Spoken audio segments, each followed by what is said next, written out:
مواطنة جزائرية، يعني جنسيتي جزائرية، نسيمة.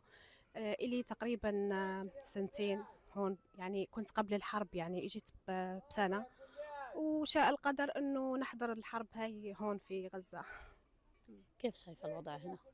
والله الوضع يعني ما فيش تعبير للوضع أصلا، يعني وضع كتير مأساوي، وضع كتير يعني مزري، يعني حياة إحنا يعني خلص وصلنا يعني ما فيش خلص، يعني إحنا في الطاقة الأخيرة، يعني خلص يعني عشنا كل إشي الحمد لله. أول مرة يمر عليك حرب، هي تقريبا الحرب هذه كانت مختلفة بالنسبة لأهل قطاع غزة اللي شهدوا حروب كثيرة، لكن كيف كانت الحرب بالنسبة لك كجزائرية هنا في قطاع غزة وأول مرة تشاهد كل ذلك؟ أه يعني حقيقة يعني أنه أول بداية الحرب يعني زي الصدمة، يعني عن جد يعني مصدومة، مش فاهمين أصلا، مش فاهمة شو اللي صاير، إيش بيصير، إيش راح يصير فينا، يعني خصوصا بعد نزوح وبعد طلعنا من القرارة لرفح. يعني طلعتنا كيف كانت، يعني يعني تحت قولي التهديد، يعني إنه طلعنا وطلعنا يعني من دون ولا إشي صراحة. يعني أنا واحدة من الناس طلعت من ولا إشي، لأني مش فاهمة أصلا إيش أخذ معايا، إيش طبيعة الحرب هاي، مش فاهمة إشي يعني.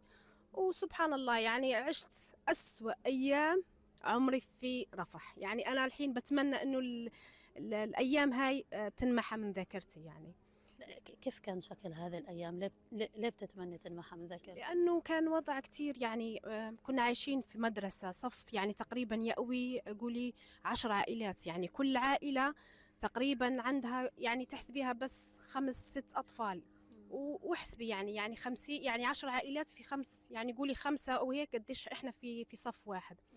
الأكل يعني مش عارفين حتى كيف طبيعة يعني الأكل لما ناكلوه، يعني كيف نوصف لك، يعني فيش يعني ناكل بس مشان نسد الجوع هذاك، يعني أطفالنا كانوا جعانين كتير، الغلاء المعيشي كان كتير كمان صعب، فصراحة يعني. بس كان عندك بيت قبل الحرب وحكوا لنا بيت كان جميل جدا، شو صار فيه هالبيت؟ والله ينقصف للأسف، راح.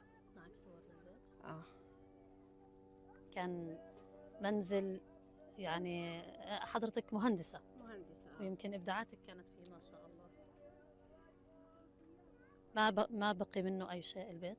هو تقريبا الواجهة بس اللي ضايلة، من ورا كله رايح، يعني هاي الواجهة